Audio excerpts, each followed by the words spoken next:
Oke, hari ini kita mau bahas sesuatu yang kedengerannya aneh banget. Tekad untuk menderita.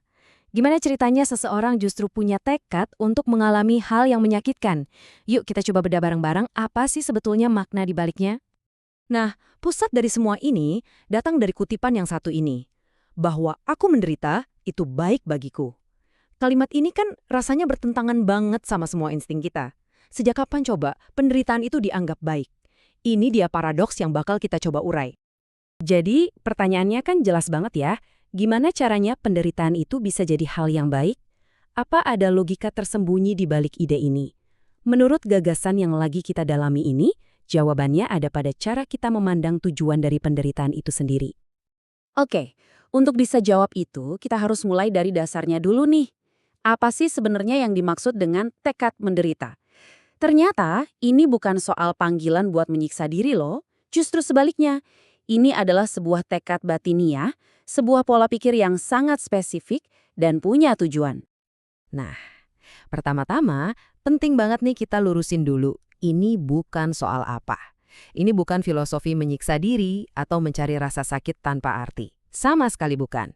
Sebaliknya, ini adalah sebuah pilihan sadar, sebuah ketetapan hati untuk bertahan menghadapi kesulitan demi mencapai sesuatu yang jauh lebih tinggi. Penulisnya bahkan pakai metafora yang kuat banget loh. Dia menyebutnya senjata rohani. Ini mengubah perspektif kita kan? Penderitaan bukan lagi sesuatu yang pasif menimpa kita, tapi jadi sebuah alat yang bisa kita pegang. Sebuah kekuatan dari dalam untuk menghadapi tantangan. Dan disinilah poin kuncinya ya, yang dinilai itu bukan penderitaannya, tapi tekad batiniah di baliknya.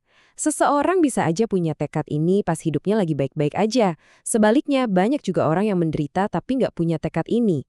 Jadi, fokusnya ada di dalam hati, bukan di keadaan luarnya.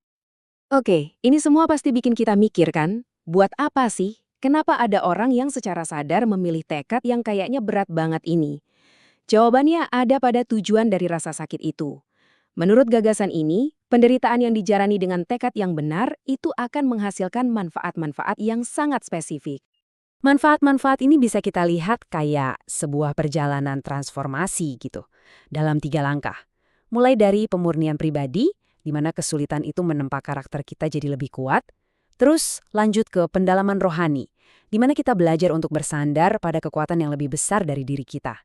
Dan puncaknya adalah pertumbuhan dan ganjaran yang menjanjikan kedewasaan sejati dan katanya kemuliaan di masa depan. Tentu aja ya, semua ini kedengarannya abstrak banget. Nah, biar lebih kebayang, penulisnya nunjukin contoh-contoh nyata dari tokoh-tokoh sejarah yang betul-betul menghidupi prinsip ini. Contohnya nih, Hudson Taylor.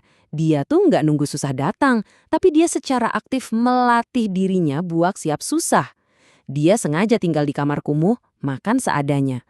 Buat dia, ini semua bukan penderitaan tanpa arti, tapi latihan sadar untuk mempersiapkan diri buat sebuah misi yang jauh lebih besar. Dan tujuan akhirnya, itu terangkum dengan indah banget di kutipan dari Madame Guyon ini. Siapa yang paling banyak menderita, dialah yang memiliki paling banyak untuk diberikan. Jadi intinya bukan menderita demi menderita, tapi untuk memperbesar kapasitas kita buat memberi dan melayani orang lain. Tapi tunggu dulu. Ada satu hal yang penting banget buat dicatat. Gagasan ini nggak berarti semua jenis penderitaan itu sama bagusnya atau sama nilainya. Ternyata ada perbedaan besar antara kesulitan yang membangun dan penderitaan yang cuma sia-sia.